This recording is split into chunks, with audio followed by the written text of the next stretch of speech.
जी बिस्मिल्लाहिर्रहमानिर्रहीम। आज का जो हमारा टॉपिक है वो है मिटोकॉन्ड्रिया के बारे में। मिटोकॉन्ड्रिया का अगर हम लिटरल मीनिंग देखें तो मिटोकॉन्ड्रिया का जो मतलब होता है वो होता है थ्रेड लाइक स्ट्रक्चर।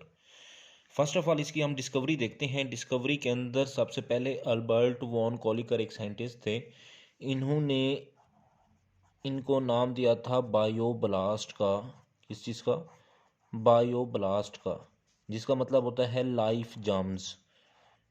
लाइफ के जो जरासीम होते हैं, जर्म्स होते हैं, इन्होंने कब 1850 के अंदर इसको डिस्कवर किया था। फिर इसके बाद एक हमारे साइंटिस्ट आए थे आल्टमैन।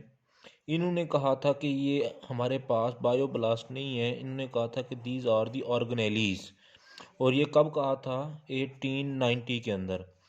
फिर एक हमारे पास एक और साइंटिस्ट आते हैं जिनका नाम था कार्ल बेंडा। कार्ल बेंडा ने कहा था कि ये हमारे पास माइटोकॉन्ड्रिया है। मीन्स के माइटोकॉन्ड्रिया कब कहा गया? याद रखना बेटा, ये हमारे पास 1898 के अंदर कार्ल बेंडा ने कहा था। उससे पहले ये हमारे पास ऑर्गेनेली की फॉर्म में थे या हमारे पास बायोब्लास्ट की फॉर्म में थे। नेक्स्ट देखते हैं कि powerhouse of the cell बोला जाता है माइटोकॉन्ड्रिया को, या हमारे पास इसे फर्नेंस ऑफ द सेल भी बोला जाता है। मीन्स के भट्ठी, जहाँ पे आग जल रही हो, रेस्पिरेशंस क्योंकि यहाँ पे होती है इस वजह से। बेटा याद रखना, यूकैरियोटिक सेल्स के अंदर सिर्फ ये पाई जाती है। यूकैरियोटिक और प्रोकैरियोटिक सेल्स के अंदर ये हमने डिफरेंस पढ़ा था साइटोप्लाज्म के अंदर, कि हमारे पास जो मेम्ब्रेन बाउंडेड ऑर्गेनेली होती हैं, मेम्ब्रेन वाली, वो सिर्फ और सिर्फ यूकैरियोटिक सेल्स के अंदर पाई जाती हैं। नेक्स्ट देखते हैं बेटा इनके नंबर सेल के अंदर। बेटा इनके जो नंबर होते हैं वो वेरी करते रहते हैं। क्या करते रहते हैं बेटा? वेरी करते हैं सेल टू सेल। अब किस चीज़ पे डिपेंड करते हैं बेटा? फिजियोलॉजिकल एक्टिविटी पे। अब जिस सेल की फिजियोलॉजिकल एक्टिविटी ज़्यादा होगी, मीन्स के जिस सेल ने बहुत ज़्यादा काम करना होगा, उसके अंदर नंबर ऑफ माइटोकॉन्ड्रिया ज़्यादा होंगे। अब जिस सेल की फिजियोलॉजिकल एक्टिविटी कम होगी, उसके अंदर नंबर ऑफ माइटोकॉन्ड्रिया कम होंगे। कुदरत का एक नेचर है, कुदरत का एक असूल है। मीन्स क्योंकि उसने कम काम करना है, जिसकी फिजियोलॉजिकल एक्टिविटी ज़्यादा, उसने ज़्यादा काम करना है, क्योंकि ये एनर्जी प्रोवाइड कर रहे होते हैं इस वजह से। अब नेक्स्ट देखते हैं इसकी स्ट्रक्चर के बारे में। तो बेटा जब हम इसकी स्ट्रक्चर के बारे में देखते हैं तो सबसे पहले इसको कंपाउंड माइक्रोस्कोप के नीचे देखा गया। तो कंपाउंड माइक्रोस्कोप के नीचे ये हमें सिंपल रॉड लाइक स्ट्रक्चर नजर आए, या सिंपल हम कहते हैं कि ये हमारे पास फिलामेंट टाइप नज़र आए, सिलेंड्रिकल फॉर्म में नज़र आए। लेकिन अगर हमने इनको जब इलेक्ट्रॉन माइक्रोस्कोप के नीचे देखा, तो इलेक्ट्रॉन माइक्रोस्कोप के नीचे ये हमें एक कम्प्लेक्स स्ट्रक्चर शो करते हैं। क्या बेटा जी? Complex structures. तो इस कम्प्लेक्स स्ट्रक्चर में क्या क्या चीज़ थी? तो बेटा देखें, ये हमें कम्प्लेक्स मॉर्फोलॉजी के अंदर या कम्प्लेक्स स्ट्रक्चर्स के अंदर ये डबल, या हम कहते हैं दो इसकी मेम्ब्रेन होती हैं। मीन्स के डबल मेम्ब्रेन बाउंडेड ऑर्गेनेली है। ये हमारे पास आउटर मेम्ब्रेन हो गई, ये आउटर मेम्ब्रेन हो गई, और ये हमारे पास इनर मेम्ब्रेन हो गई। बेटा यहाँ पे देखें, आपको डायग्राम से भी वाजे हो रहा होगा कि जो इनर मेम्ब्रेन है वो थोड़ी सी फोल्डिंग्स हैं, और इन फोल्डिंग्स को क्रिस्टी बोला जाता है। क्या बोला जाता है बेटा? क्रिस्टी। याद रखना इनको, और एक नाम दिया जाता है क्रिस्टी। और ये बड़ा इंपॉर्टेंट एमसीक्यूज भी है। जो आउटर मेम्ब्रेन है ये हमारे पास स्मूथ है। क्या बेटा जी? स्मूथ है। अब आउटर मेम्ब्रेन्स के हमने ये एक छोटी से ये बनाए हैं बेटा, ये बेसिकली पोरेंस प्रोटीन है। क्या है बेटा जी? पोरेंस प्रोटीन। अब पोरेंस प्रोटीन बेसिकली इसके अंदर पोर क्रिएट कर रही होती हैं, जिसकी वजह से जो आउटर मेम्ब्रेन होती है ये टोटली परमीएबल हो जाती हैं। क्या हो जाती हैं? टोटली परमीएबल हो जाती हैं। अब इनर मेम्ब्रेन के अंदर कोई पोरेन प्रोटीन नहीं है, जिसकी वजह से ये हमारे पास सेलेक्टिवली परमीएबल होती है। क्या होती है बेटा? सेलेक्टिवली परमीएबल होती हैं। ये आपने याद रखना है कि आउटर मेम्ब्रेन जो होगी वो टोटली परमीएबल होगी, जो इनर मेम्ब्रेन होगी वो सेलेक्टिवली परमीएबल होगी। अब इनके दरमियान में जो जगह होती है आउटर और इनर के दरमियान में, इसको इनर मेम्ब्रेन स्पेस बोला जाता है। इनर मेम्ब्रेन भी बोलते हैं इसको, इंटर मेम्ब्रेन भी बोलते हैं। मेम्ब्रेन्स के दरमियान वाली जगह इंटर मेम्ब्रेन स्पेस का नाम दिया जाता है। फिर हम बात करते हैं कि ये जो इनर मेम्ब्रेन है, इसके अंदर वाली साइड पे हमारे पास मटेरियल होता है दानेदार, जिसको हम नाम देते हैं मैट्रिक्स का। क्या नाम देते हैं बेटा? मैट्रिक्स। ये वो वाली मैट्रिक नहीं है जो आप 9th 10th के अंदर पढ़ के आते हैं, ये मैट्रिक्स है, MATRIX, मैट्रिक्स। अब ये जो मैट्रिक्स है, ये जो फ्लूइड है, इसके अंदर कौन कौन सी चीज प्रेजेंट होती है बेटा? सबसे पहले नंबर पे मैंने कहा है कि ये जेली लाइक फ्लूइड है। क्या है बेटा जी? याद रखना, दानेदार है, जेली लाइक फ्लूइड है। ये साइटोप्लाज्म से बड़ा डिफरेंट होता है, जेली लाइक फ्लूइड है, मटेरियल है। इसके अंदर नंबर 1 पे सर्कुलर स्मॉलर DNA होता है, मींस कि ये मैंने बना दिया, तो मैं यहाँ पे लिख भी देता हूँ, ये क्या है बेटा जी? सर्कुलर DNA होता है। तो यहाँ पे भी मैं लिख देता हूँ कि ये हमारे पास क्या है बेटा जी? सर्कुलर DNA होता है। बेटा याद रखना, इसके अंदर राइबोसोम्स के यूनिट भी होते हैं, ये मैंने राइबोसोम्स बना दिए। और बेटा याद रखना, इसके अंदर जो राइबोसोम्स होगा वो प्रोकैरियोट्स वाले होंगे। क्या होंगे बेटा? प्रोकैरियोट्स वाले होंगे, मीन्स के 70S वाले। फिर बेटा इसके बाद याद रखना कि इसके अंदर RNA भी होता है। क्या होता है बेटा जी?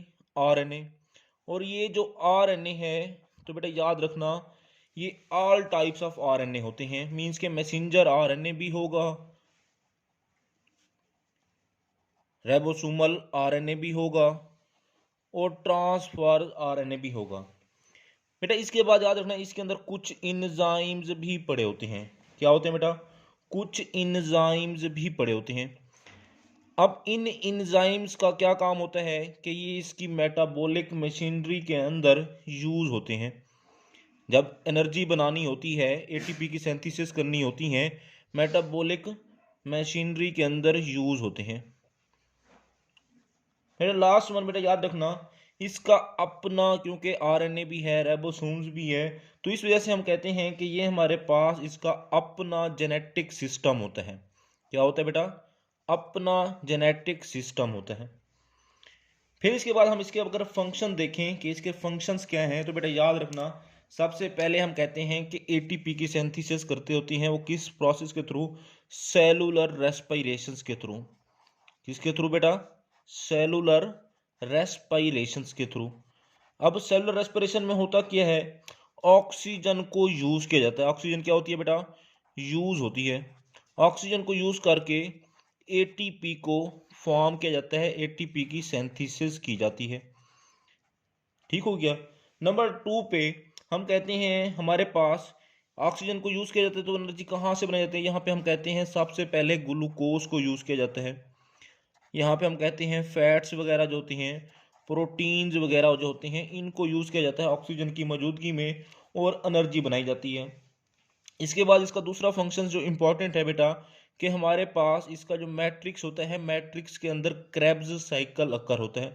क्रेब्स साइकिल होता है, जिसको हम सिट्रिक एसिड साइकिल भी बोलते हैं।